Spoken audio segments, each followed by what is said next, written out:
Selamat pagi, Assalamualaikum warahmatullahi wabarakatuh.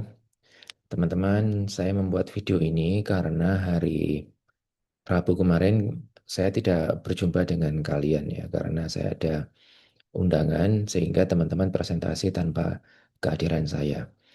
Nah, pertemuan hari Rabu kemarin itu membahas tentang periode kritik, khususnya membahas pemikiran Immanuel Kant.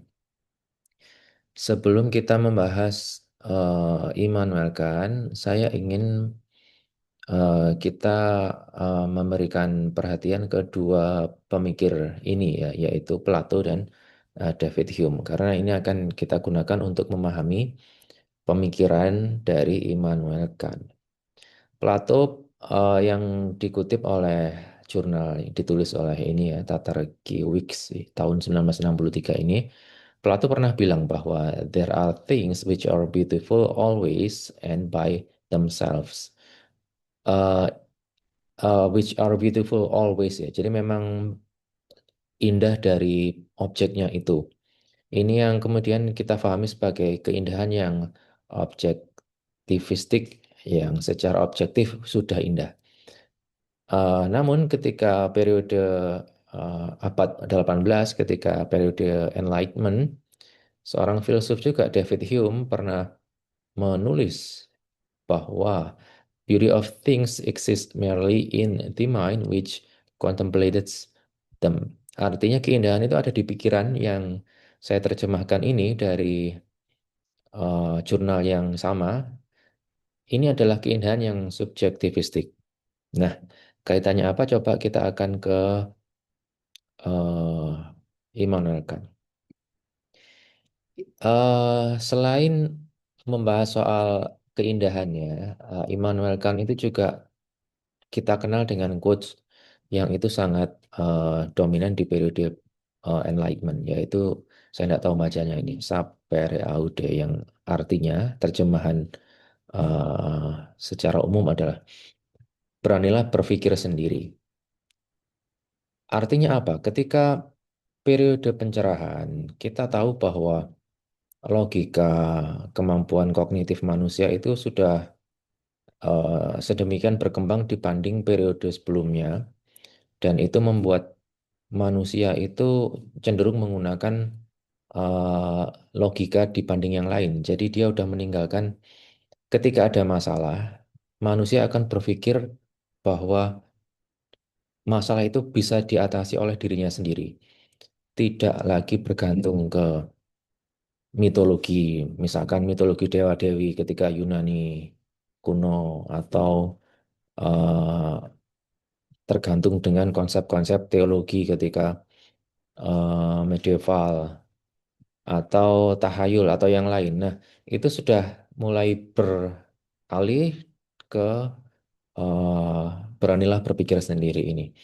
Sehingga quotes dari Immanuel Kant ini yang kemudian jadi paradigma berpikir ketika periode pencerahan. Ya. Jadi situasinya memang berbeda dibandingkan periode sebelumnya. Apa hubungan quotes ini dengan keindahan dari Immanuel Kant? Teman-teman bisa mulai menyambungkan, membuat apa ya, sinapsis bagaimana quotes ini direlasikan dengan keindahan. Sebenarnya kan itu mengajak kita untuk berpikir mandiri dalam mengapresiasi keindahan dan seni, tidak lagi seperti periode sebelumnya yang sifatnya apa itu dogmatis dan objektivistik, bahwa ketika ada apa standar keindahan dari seorang filsuf, maka semuanya akan mengikuti bahwa itu indah. Nah, ini enggak, kita udah mulai berpikir ke masing-masing individu, dan itu dimulai dari Baumgarten sebenarnya ya, dari Baumgarten. eh Nanti akan kita bahas apa beda paradigma berpikir antara Baumgarten dengan Immanuel Kant ini. Kan mendorong individu untuk tidak hanya mengandalkan eh, apa indrawi seperti yang diutarakan oleh Baumgarten, bahwa pengetahuan empiris ya yang diperoleh melalui indrawi manusia, tetapi juga mengajak kita untuk menggunakan rasio. Nah, ini yang berbeda dengan Baumgarten. Nanti akan kita ulas lebih dalam ya. Ada beberapa hal teman-teman ketika kita membahas eh, klasifikasi atau kategorisasi keindahan, karakteristik keindahan yang dikenalkan oleh Immanuel Kant. Jadi dia punya beberapa buku yang uniknya kalau teman-teman lihat bukunya itu awalannya judulnya semuanya kritik, Critic of Judgment, Critic of Pure Reason dan lain sebagainya. Jadi memang periode pencerahan itu dominan sekali dengan kritik-kritik terhadap paradigma berpikir masa lampau ya. Jadi banyak sekali orang-orang pintar yang kemudian melakukan kritik terhadap masa lampau itu. Salah satunya Immanuel Kant. Nah, di bukunya, di salah satu bukunya yang berjudul Critic of Judgment tahun 1790 ini, ada beberapa kategori tentang keindahan ya.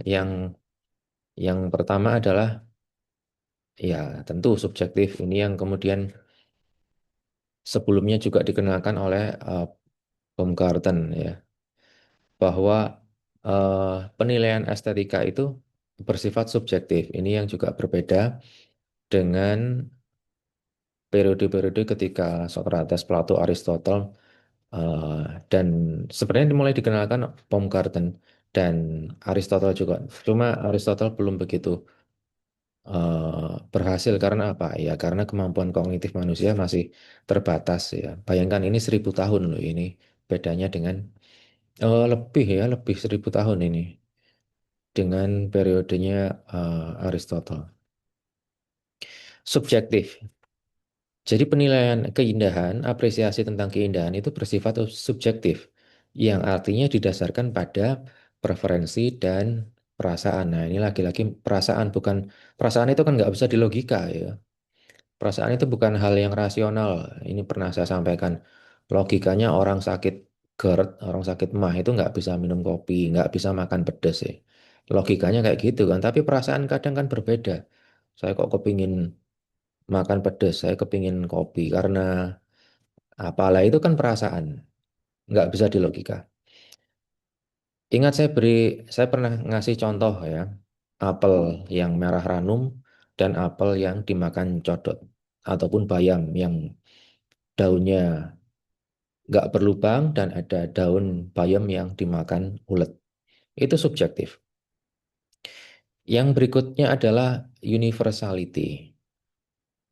Ini yang menarik karena meskipun subjektif ya, terlepas dari sifatnya yang subjektif itu, Immanuel kan berpendapat bahwa apresiasi tentang keindahan itu dapat diuniversalkan, dapat dibuat objektif, loh kan bingung. Katanya subjektif, kok bisa dibuat objektif? Pernah saya kasih contoh yang konkret juga. Gedung kita kuliah ini, gedung kita kuliah T14. T14 ini secara objektif indah nggak? Indah kan? Ya kita nggak usah eh, denial itu. Ya, T14 itu memang indah secara objektif. Dan indahnya gedung, teman-teman nanti, maaf ini saya lompat ke sini ya. Saya lompat ke sini. Kenapa disebut indah? Ini teman-teman. Keindahan sebelum munculnya enlightenment itu keindahan yang bersumber dari logika dan rasio. Logika dan rasio itu mengambil satu kesimpulan berdasarkan premis. Ya. Misalkan pernah saya ambil contoh, eh, manusia pasti mati. Si A itu manusia, jadi si A itu pasti mati. Nah, premis-premis seperti itu membuat dasar dari logika. Sementara empiris itu kebenaran yang kita peroleh melalui indrawi. Nah, keindahan ketika sebelum enlightenment ini berdasarkan logika dan itu dipengaruhi oleh sifat-sifat yang matematis. Contohnya, bangunan-bangunan yang kita lihat ketika Yunani, Romawi, Ancient, eh, apa itu, Greco-Roman ya, Greco-Roman, bangunan-bangunan yang sifatnya seperti itu kita lihat indah. Orang lihat, orang awam yang nggak tahu arsitektural, yang nggak tahu desain melihat itu indah. Karena mungkin oh megah ya. Ingat kemarin konsep greatness dari Baumgarten itu megah. Tapi selain megah, ternyata setelah kita teliti, keindahan itu ternyata matematis. Kenapa matematis? Karena dia menerapkan golden ratio ketika membuat proporsi bangunan itu. Dan ini yang membedakan bangunan yang matematis dan bangunan yang kurang matematis. Apa bangunan yang kurang matematis itu? Misalkan bangunan yang tidak dibangun oleh arsitek dan ini dibangun biasanya berdasarkan empiris. Ya, nanti akan kita bahas lebih lanjut. Jadi keindahan sebelum enlightenment, maaf, ketika sampai ke enlightenment itu keindahan yang dominan menggunakan logika atau matematis. Golden ratio, semuanya yang bisa dihitung itu indah. Ya kan gitu. Sementara Immanuel Kant ini menjelaskan bahwa selain yang objektif itu ada juga loh ya yang subjektif. Nah, jadi ini melupakan merupakan apa? Pengembangan dari pemikiran atau yang eh, eh, konsep-konsep keindahan yang sudah dikenalkan oleh Baumgarten sebelumnya. Contohnya apalagi sama teman-teman, saya akan ambil contoh apel codot lagi ini ya. Secara objektif yang merah utuh itu lebih indah secara objektif. Namun ketika orang punya pengalaman bahwa yang merah ranum itu punya insektisida yang lebih tinggi dibanding yang dimakan codot, maka yang dimakan codot itu bisa jadi secara subjektif lebih indah. Ini yang dimaksud dari indah itu bisa subjektif dan juga bisa objektif. Saya ambil contoh lagi. Teman-teman semester ini belajar mata kuliah fotografi. Di fotografi itu ada banyak sekali aturan. Dan itu aturan yang ada di fotografi, kalau teman-teman tahu, itu semuanya terukur atau menggunakan logika matematis. Berarti objektif. Contoh, saya ambil contoh, segitiga exposure. Saya ambil contoh lagi, komposisi, rule of third, atau yang lain. Kita belajar itu untuk apa? Pak, katanya indah itu subjektif, Pak. Kalau gitu ngapain kita belajar komposisi? Ngapain kita belajar segitiga exposure? Atau teori-teori yang lain? Kan katanya indah itu subjektif. Kita belajar aturan-aturan seperti itu sebagai syarat untuk indah yang objektif. Kita yang nggak belajar proporsi bangunan, nggak tahu caranya menghitung tinggi bangunan dengan proporsi penggunanya. Oh, tingginya orang 170, lantas tingginya plafon ini berapa? Kira-kira aja. Bisa saya pastikan, nggak indah. Tapi kalau yang tahu caranya menghitung, yang belajar caranya menghitung aturan-aturan di arsitek, bangunannya pasti proporsi dan proporsi itu menghasilkan keindahan. Jadi yang teman-teman pelajari, aturan-aturan itu sebenarnya untuk membuat indah yang objektif. Ketika foto sudah kita buat dengan teori tersebut, kemudian kita serahkan ke audiens, ini indah nggak ya? Ada yang melihat itu indah, ada yang enggak. Itu baru subjektif. Jadi kita nggak bisa hanya dengan asumsi estetika itu subjektif, maka kita tidak belajar tentang aturan-aturan di bidang desain. Nggak bisa. Yaitu untuk menjawab eh, mengapa kita selalu belajar teori dan praktek sekaligus, tidak terdikotomi. Yang ketiga adalah disinterestedness. Ini menarik juga, teman-teman. Disinterestedness. Kelihatan nggak? Nah, ini.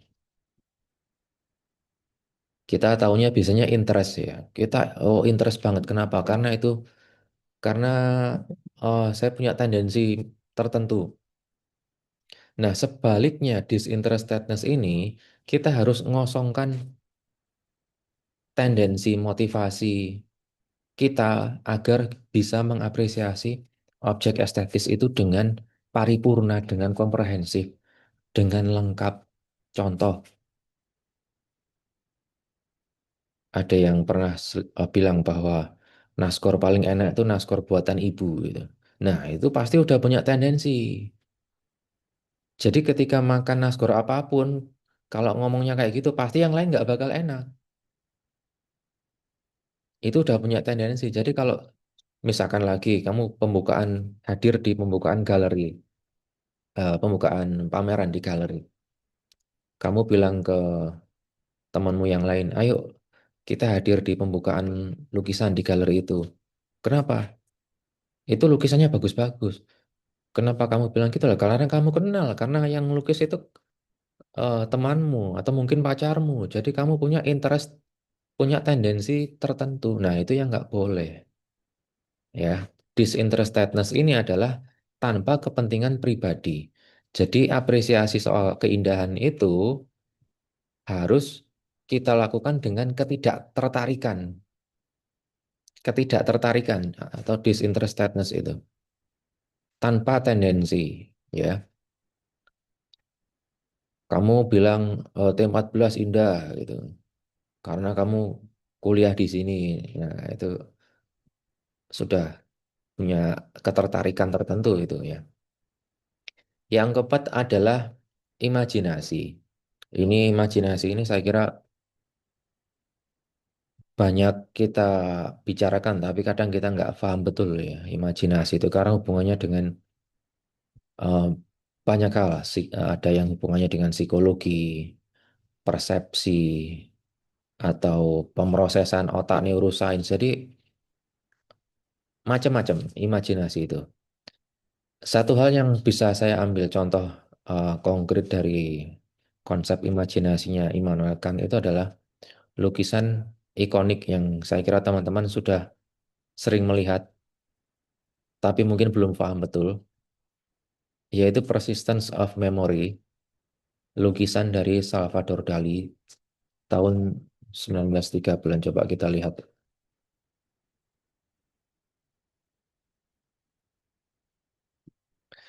Lukisan jam yang jamnya itu meleot ini ya.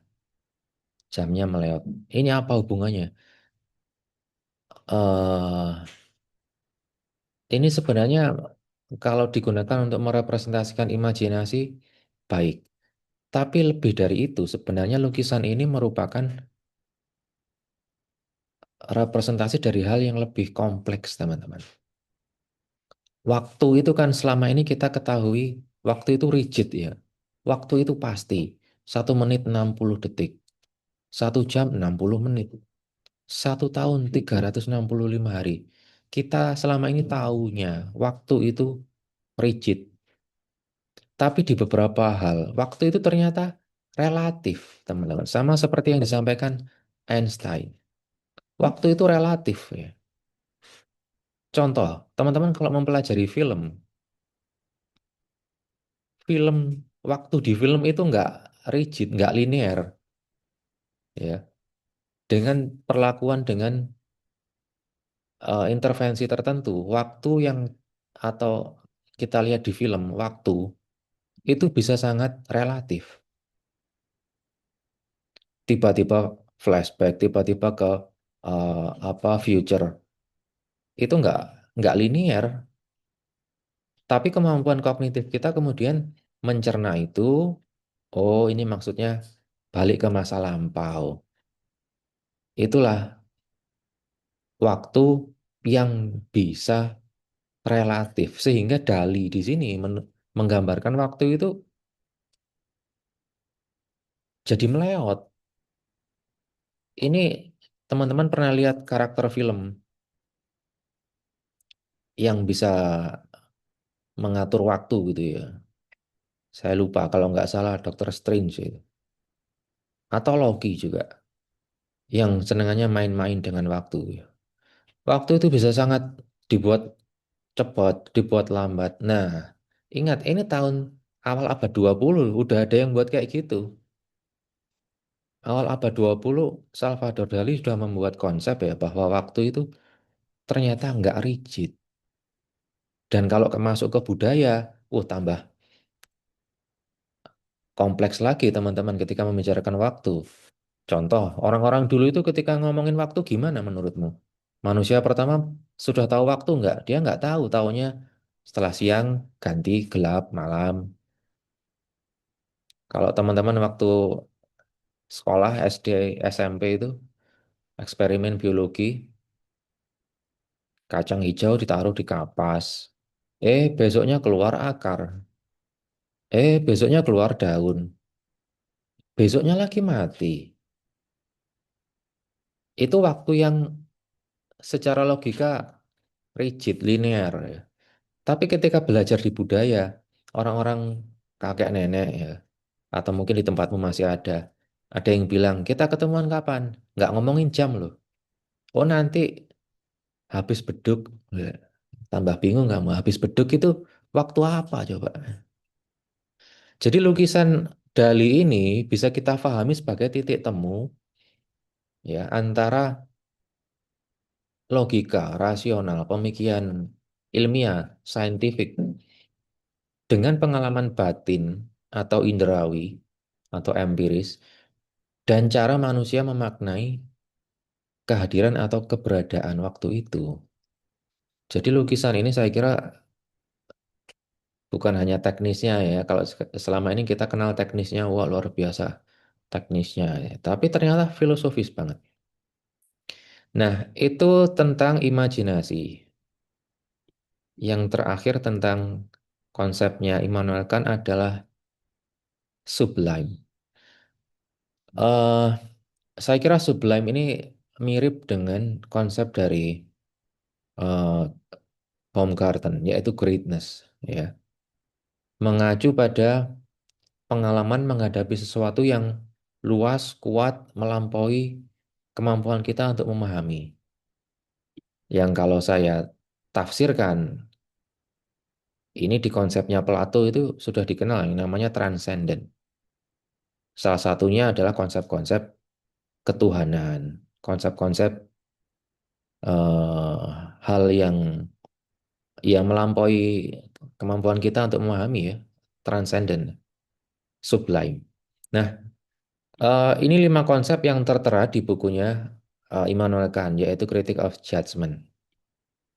Eh, Sekarang coba kita kembali lagi ke sini ya, untuk menjelaskan bagaimana posisi Baumgarten dengan, maaf, posisi Immanuel Kant dengan Baumgarten. Tadi udah kita bahas bahwa keindahan itu sifatnya matematis. Baumgarten mengenalkan bahwa keindahan itu bisa dirasakan dengan, oh maaf nggak kelihatan, bisa dirasakan dengan indrawi. Disinilah letak Immanuel Kant yang dia itu in between enlightenment and Baumgarten. Coba kita lihat ya. Sebelum Baumgarten, beberapa pandangan dari René Descartes atau Leibniz atau Christian Wolff itu menganggap keindahan itu objektif, rasional. Tadi udah saya sampaikan. Sesuatu disebut indah jika ia memiliki proporsi, tatanan atau order dan harmoni. Misalkan golden ratio untuk membangun bangunan. Nah, masalahnya dalam paradigma berpikir seperti ini, perasaan itu tidak dianggap perasaan manusia itu. Jadi yang dianggap hanya logika. Perasaan manusia nggak dianggap. Disinilah letak Baumgarten. Baumgarten muncul dan mengenalkan bahwa ya misalkan tunggu, kita itu punya ilmu loh. Kita punya ilmu untuk logika, tapi kita nggak punya ilmu untuk indrawi.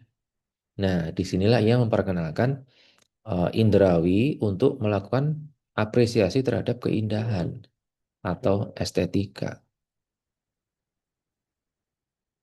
Ya, Tapi lagi-lagi teman-teman perlu mengingat bahwa bagaimanapun Baumgarten itu produk dari zaman pencerahan. Dan ketika zaman pencerahan itu kita ingat logika itu udah luar biasa kuat ya. Jadi Baumgarten itu menyebut bahwa estetika itu sebagai pengetahuan yang rendah. Kenapa rendah? Karena logikanya kabur. Nah, ini loh. Dia masih pakai logika sebenarnya, ya. Karena lewat perasaan, bukan lewat rumus matematika. Nah, oke. Sementara itu, Immanuel kan datang untuk membereskan kekacauan. Ia melihat bahwa Baumgarten itu memang cenderung apa, meskipun dia mengenalkan indrawi, tapi tetap kognitifnya tetap logika seperti itu ya. Sementara David Hume, seperti yang saya ulas di awal, cenderung sangat subjektif. Jadi perlu perantara. Perantaranya inilah yang namanya Immanuel Kant.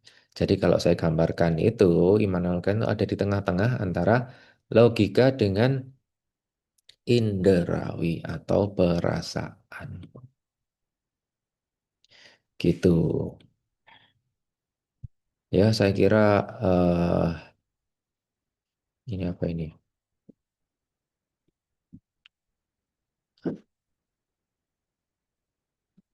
Ya, saya kira seperti itu untuk penjelasan dari konsep-konsep karakteristik klasifikasi keindahan yang dikenalkan oleh Immanuel Kant.